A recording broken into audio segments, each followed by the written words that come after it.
Bible. One of the most popular, best-selling books in history. And it's a long read. It really is. Have you ever read through the Bible? Many of you probably have, or at least some of the better hits of the stories in the Bible. But have you ever actually taken the time to look at a really cool, historic old Bible?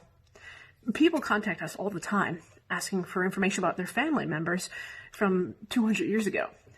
They want birth certificates and so forth. Well, you're not going to find birth certificates for anyone really born before 1881, at least not in New York. So, where do? You go to a family Bible. Family Bibles can be filled with all kinds of cool things. Birth dates, marriages, and death dates, and maybe even someone's personal notes that they take alongside their readings. Bibles can be full of all kinds of neat things, particularly if they've been in a family for a long, long time. Okay, so today what we're going to look at is two things that are really quite similar, with a small exception of their size. We're going to start off with the Adrian's Family Bible. This Bible dates back to the 18th century, and it's quite a massive piece. We're just going to take a ruler here real quick. We're going to take a look here. That's about 10 inches, give or take.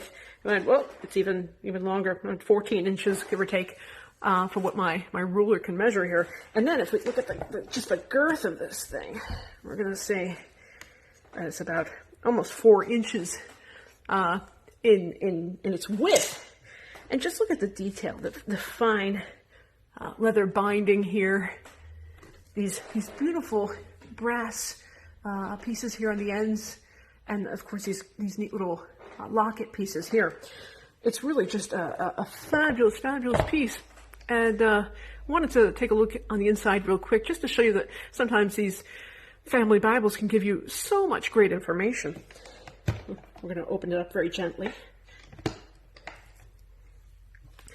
And we're going to flip open to the first page. And right off the bat, you can see some of that family history I was mentioning. We've got Abraham Adrians, and it says, was born the 6th day of April in the year of our Lord, 1766, which is pretty helpful, actually, and it's quite legible.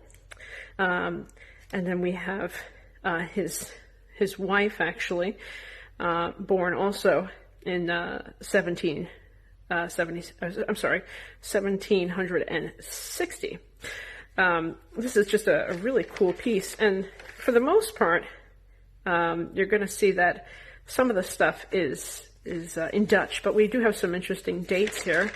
But here you can see that this is a Dutch Bible, so it's a little tricky for me to read, but it's just a beautiful piece and some nice illustrations.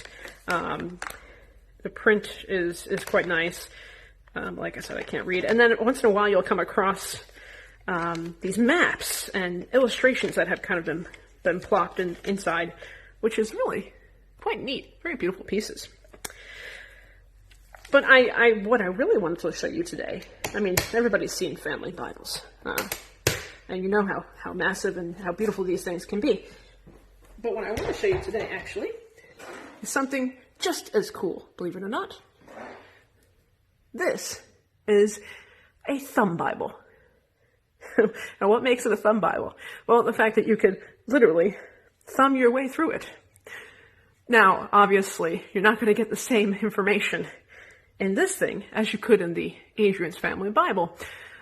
This is actually sort of basically a cut down, trimmed down version for children. If we open it up, you'll see it says the history of the Bible. There's actually some really neat illustrations throughout this. This one was printed in Buffalo in 1853. We have a few of them here. And like I said, they're just little tidbits, brief histories, brief stories from the Bible, kind of cut down, kid-friendly versions. Oop, Pontius Pilate. And then you got a little bit of the Old Testament and a little bit of the New Testament crucifixion there. So these are just really handy things, and sometimes even you could carry them around if you needed a quick dose of of a biblical inspiration, you could carry this around with you nice and easily in your pocket. Here we have an even earlier one. This one is from 1816. This one actually has someone's name written on the inside. And this one was published in New York, as you can see there, 1816. And you start to have miniature books, really, and miniature books actually started a little bit earlier than this, like going back to the 16th and 17th century, you have miniature books, but they get much better in quality as press technology gets better, particularly in the late 18th, early 19th century. So this is another one we have, and then we have one other that is slightly damaged. The top has come off, and that happens sometimes in these old books, but this is printed in Cooperstown, I believe. Let's see. Yes, Cooperstown in 1825. So these are just kind of really neat comparisons. We've got, once again, the beautiful yet massive, not exactly traveler-friendly Adrian's Bible. And then you've got these cute, tiny little thumb Bibles. Very travel-friendly. I hope you've enjoyed seeing some cool things from our collection today.